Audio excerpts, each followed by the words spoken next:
Like, comment, subscribe, and let's do this.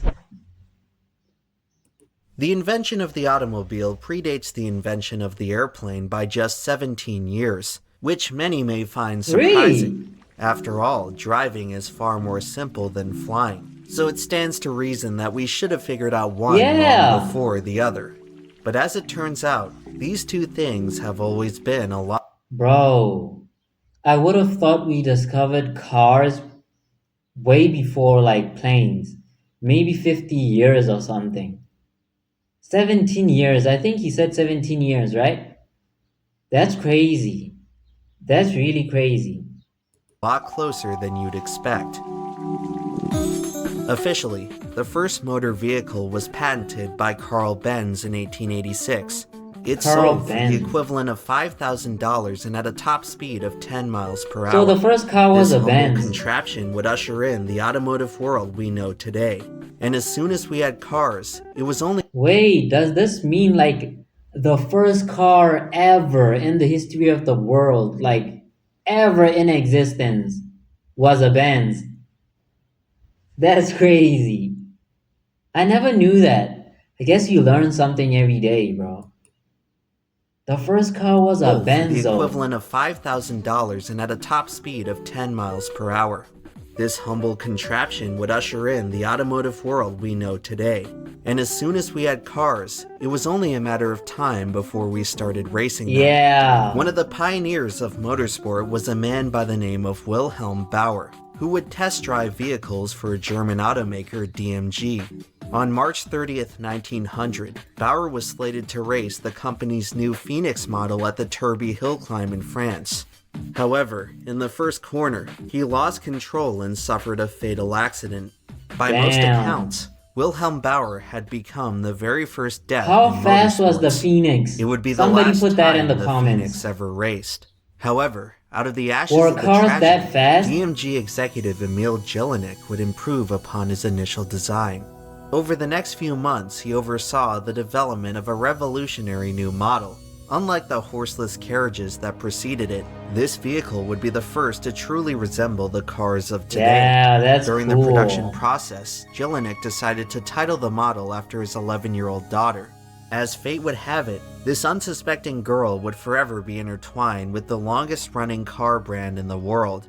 Her name was Mercedes. Mercedes. In the following years, the new model would dazzle the Whoa. automotive industry, becoming popular with many of the most powerful people on the planet.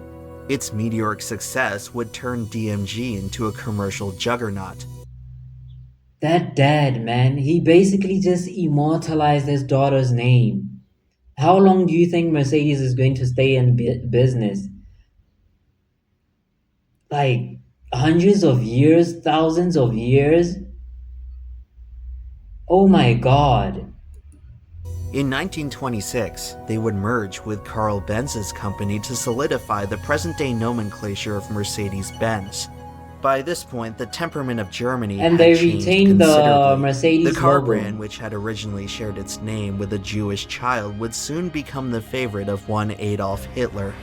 By the Second What? World War, Mercedes had to momentarily divert their resources away from car production, as their focus shifted from the road to the skies. Daimler-Benz would be one of several companies commissioned by the Third Reich to construct engines for German fighter jets. Mercedes' horsepower would be instrumental in the Blitzkrieg, which terrorized Europe for Blitzkrieg. more than half a decade. All of a sudden, what was once a simple luxury car brand had Yeah, it fallen was a into weapon an of insidious terror fate. now. To satisfy the enormous demands of wartime production, the company would resort to using forced labor, much of which came directly from concentration camps. When it was all said and done, the rest of the world Terrible. had discovered a powerful omen. When Mercedes start flying, it's usually a sign that something has gone seriously wrong. Officially, the Germans surrendered in the May of 1945. However, in many aspects, the war never really ended. It had simply moved to a new battleground. By the 1950s, the Germans and English had taken the fight to the racetrack, and out of all the venues in motorsports, none was more prestigious than Le Mans. Le Since the birth of Mans. auto racing, France's Ticket premier de endurance sauce. event has stood as the ultimate Ticket de la test of sauce. man and machine. For 24 hours, competitors must navigate the high-speed circuit, a process made especially challenging by the 3-mile-long Mulsanne Strait. The section is one of the fastest parts of That's any course in the long. world. Ordinarily a public highway, the road surface is bumpy and abrasive, placing tremendous Yeah, do you strain on see engines it? It's not level at all, like at all. course in the world. Ordinarily a public highway, the road surface Look at it. You could clearly see the bumps in the road, like from the outlines.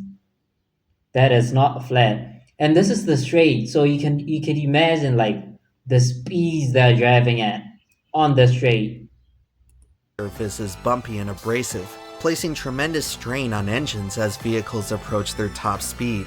In order to win at Le Mans, race teams must strike a delicate balance between performance and longevity.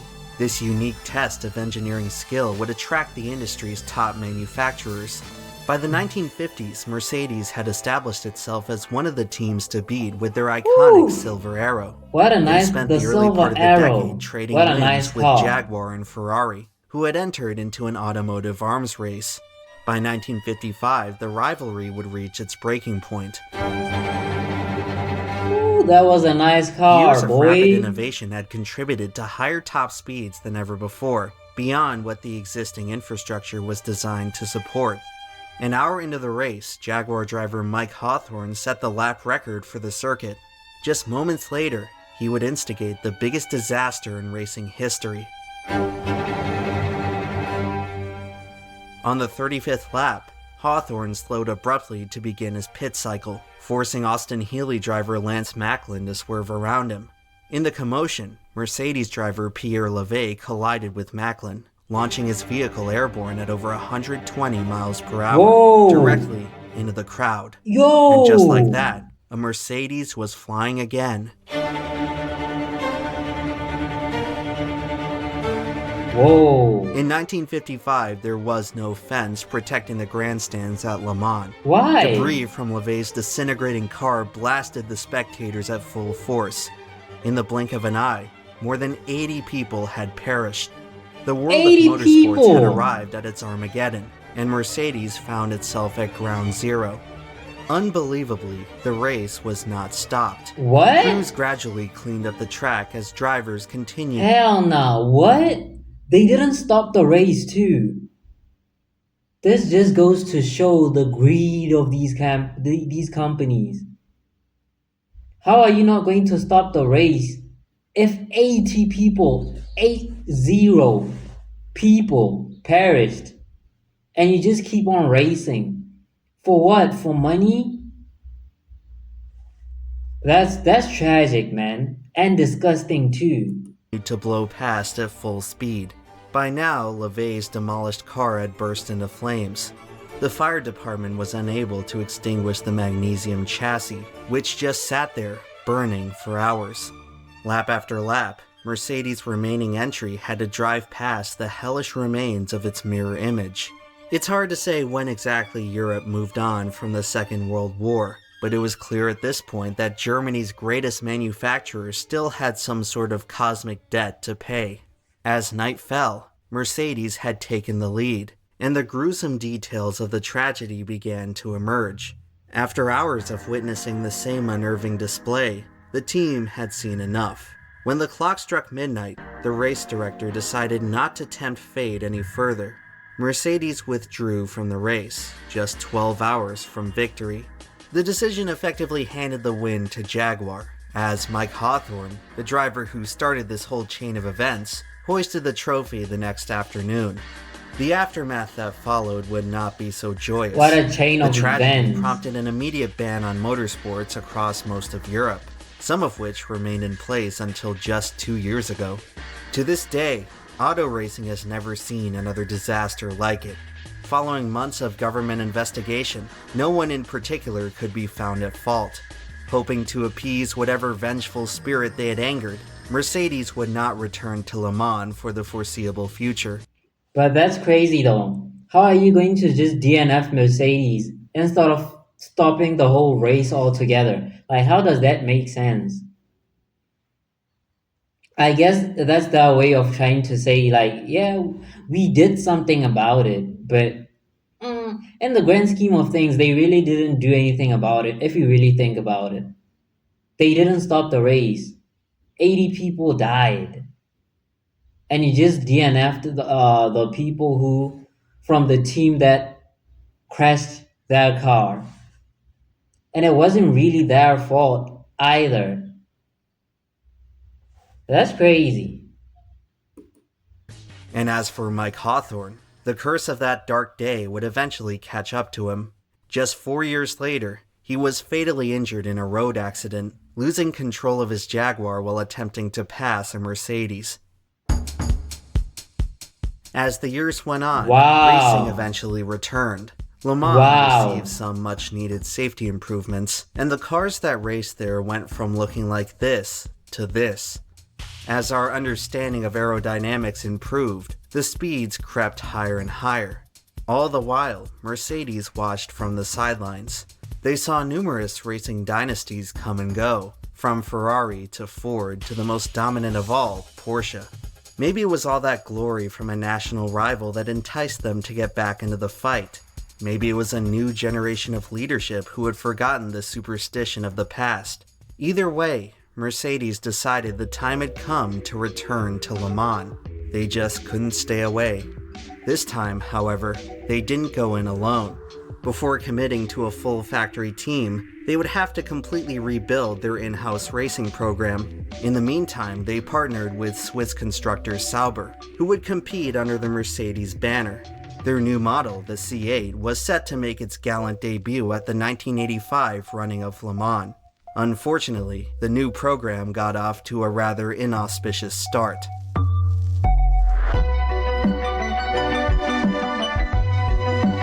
Whoa.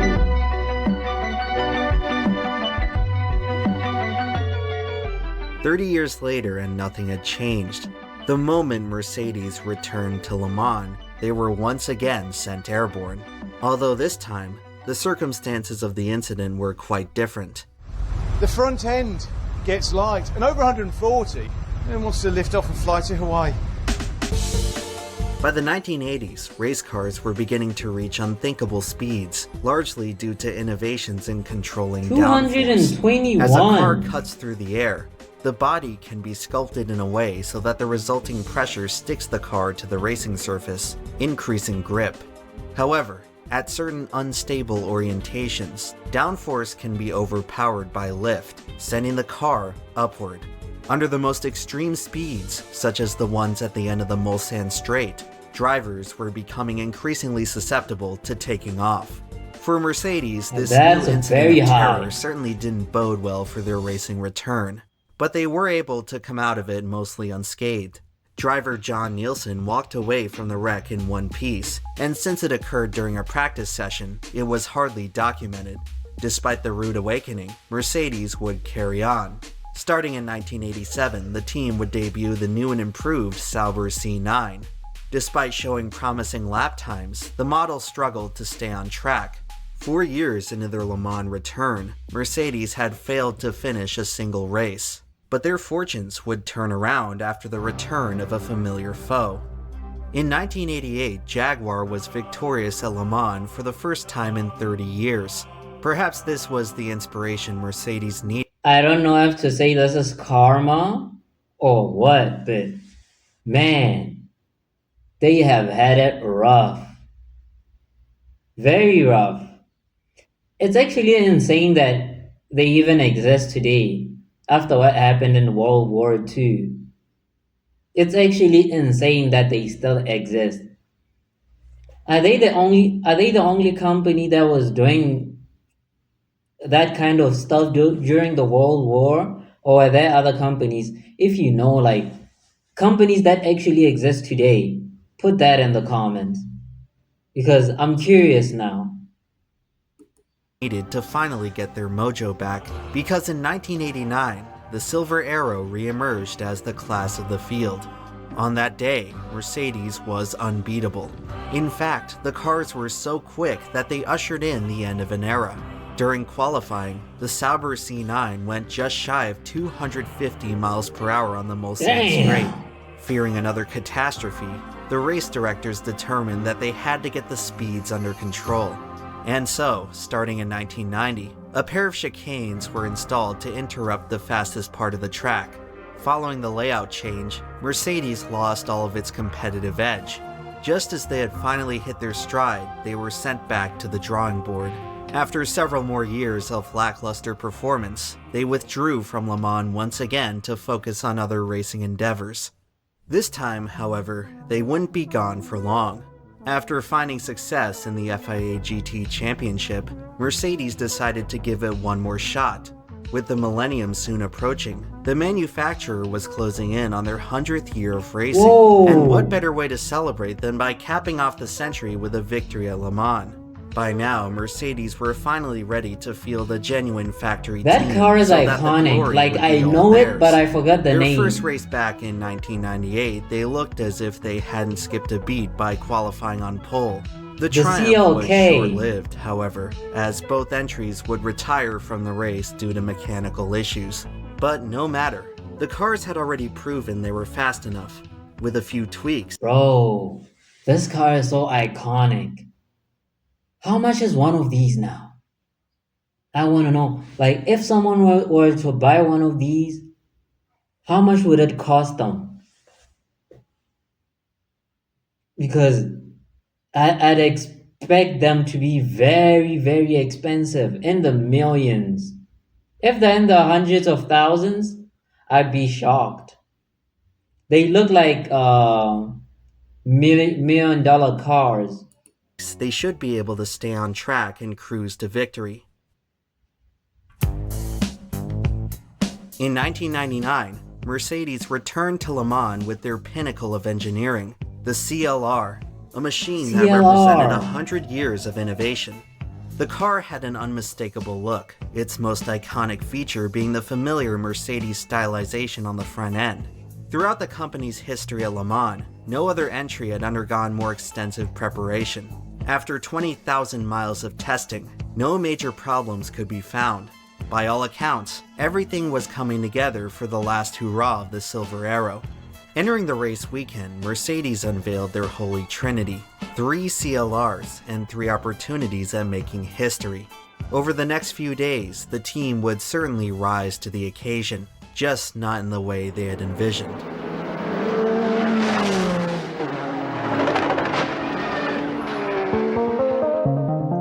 Damn. The first sign of trouble appeared during qualifying, when the number 4 entry wound up totaled on the Indianapolis Straight. Driver Mark Webber was hospitalized, where he was treated for minor injuries. As reports of 343 the accident kilometers emerged, per hour. it was revealed that Mercedes had once again gone airborne. Since the wreck occurred at an unpopulated part of the track, no footage was captured. For the time being, the reason for the mishap could not be determined. Was it just a freak accident, or possibly something more? Despite the ominous turn of events, Mercedes would not be discouraged. Later in the day, they announced that they would not only remain in the race, but that the number 4 CLR would be rebuilt in time for the main event on Saturday. Less than 48 hours after checking out of the hospital, Mark Webber was back behind the wheel. The team had worked around the clock to get the car ready just in time for the final practice session on Saturday morning. When the trio reunited on track, they must have been feeling pretty inspired, until it happened again. Oh, we've got a car on its roof already. How on earth does this happen? This is amazing. This happened in the qualifying sessions. This car flipped over in qualifying, and it looks as though exactly the same thing has happened again. How on earth? If it wasn't already, Mercedes' little problem had now become known to the rest of the world, as television cameras caught a live view of Webber's car lying on its roof at the end of the Mulsanne Straight. The number 4 CLR had taken off for a second time. The same It was one, now clear too. that the first accident was no fluke. There was a fundamental flaw with the aerodynamics of the CLR. As it turns out, the defect could be traced back to the car's oh-so-stylish front end. The nose of the vehicle was designed abnormally long. This excessive overhang allowed more leverage for the air to generate lift. Under extreme turbulence, such as entering the slipstream of another car, the balance of the CLR could be disrupted enough to send the whole thing flying. Now, just a few hours until the green flag, Mercedes was in a state of pandemonium. With Webber's car destroyed once again, only 2 entries could continue to the race. But would it even make sense to let them? The machines were clearly hazardous, but could they really let an entire year of effort go to waste? At this stage, I'd be panicking if I was the driver. What would you do? Like, would you guys keep driving?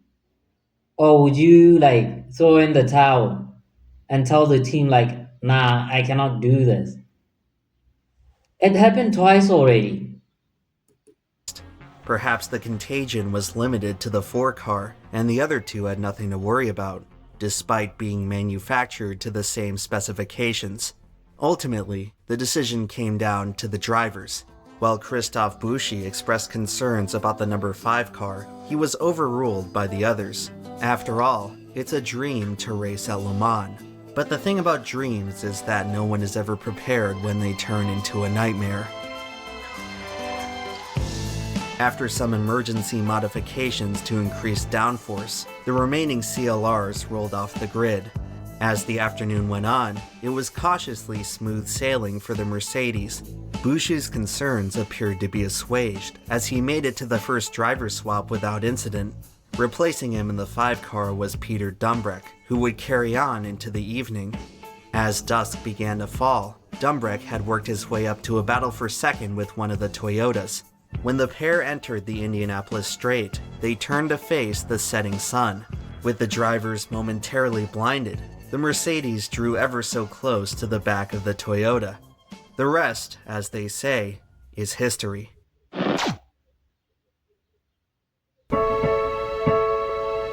Damn. Took flight. That boy took flight. Is it the dirty air? Some people only watch racing for the accidents, and while they're often chastised by the rest of the motorsports community for missing the point, I sort of understand the appeal. While it's easy to write off this side of racing as mindless carnage, there is something spectacular about it that speaks to us on a deeper level. In sports, there are plenty of stories about glory, but the wisest lessons are often taught by catastrophic failure. In order to truly appreciate something for its greatness, you have to witness it at its most dysfunctional.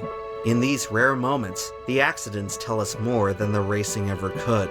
Oh! It has gone again! Oh, there it is. It's into the trees. That's the end of Mercedes-Benz. Obviously the wrong decision. That was terrible. That was quick.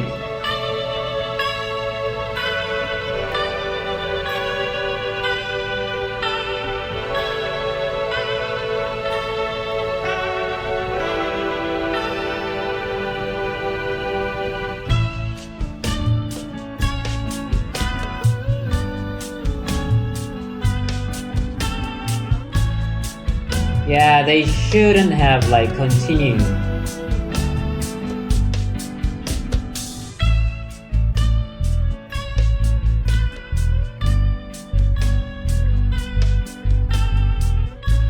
This was a great video.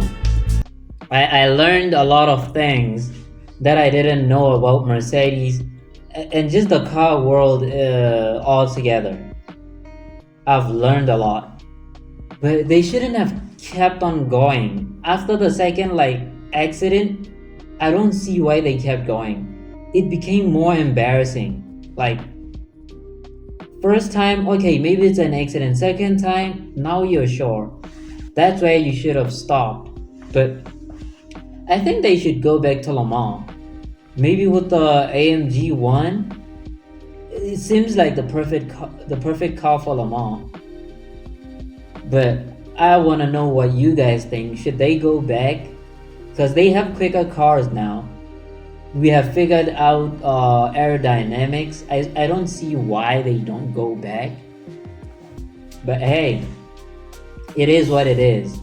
But anyway, if you want me to react to any more motorsports videos, maybe motorcycles, cars, anything, even NASCAR, put the links to the specific videos in the comments and I'll get to those videos. And on that note, thank you for watching and I'll see you on the next one.